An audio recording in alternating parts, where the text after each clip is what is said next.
Firman Tuhan bagi kita diambil dari Matius pasal yang ke-10 ayat 38. Barang siapa tidak memikul salibnya dan mengikut aku, ia tidak layak bagiku. Bapak, Ibu, Saudara-saudara, setiap orang percaya pasti berjuang agar menjadi kekasih Tuhan. Nyawa, bahkan apapun yang dimiliki diberikan untuk mencari keberkenanannya dalam hidup mereka. Dalam perjanjian lama, Nuh membangun bahtera yang diperintahkan Tuhan di atas gunung. Sehingga mungkin ia dianggap gila oleh orang-orang di sekitarnya. Tetapi apakah Nuh undur dari tugas dan tanggung jawab yang diberikan? Tidak. Ia tetap mengerjakan apa yang dipercayakan kepadanya dengan setia.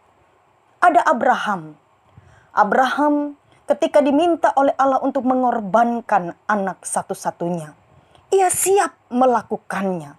Ia menunjukkan kesetiaannya kepada Allah. Sehingga apa yang paling berharga yang ia miliki, ia mau persembahkan. Daniel dan kawan-kawan juga rela kehilangan nyawa untuk membuktikan iman mereka.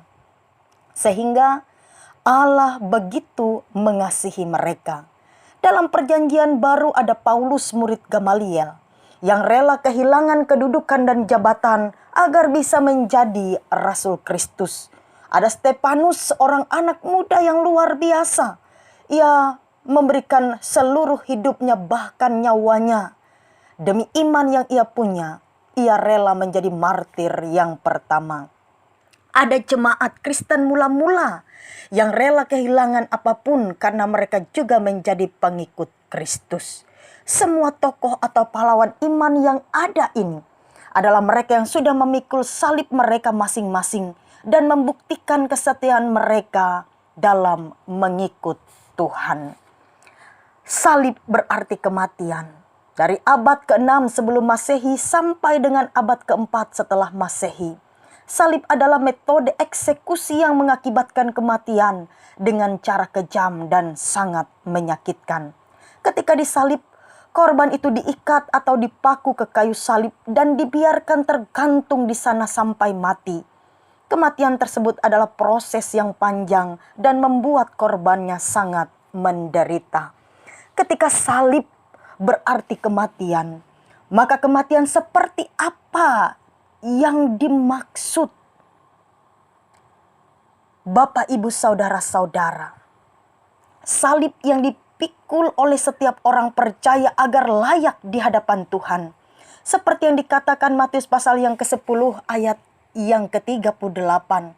Bisa berbicara kematian secara fisik, tetapi juga bisa berbicara tentang kematian secara daging. Yakni mematikan semua kedagingan kita yang bertentangan dengan kehendak Allah. Sehingga kehendak Allah menjadi tujuan dan prioritas utama hidup kita selama di dunia. Salib juga bisa berbicara tentang masalah, pergumulan, sakit, penyakit, atau penderitaan yang menjadi ujian bagi iman yang kita miliki. Bapak, Ibu, Saudara-saudara yang terkasih, untuk bisa memikul salib dan mengikut Tuhan tidaklah mudah. Tetapi Tuhan akan memberi kemampuan dan kekuatan bagi kita yang mau berjuang. Tuhan Yesus memikul salibnya untuk kita.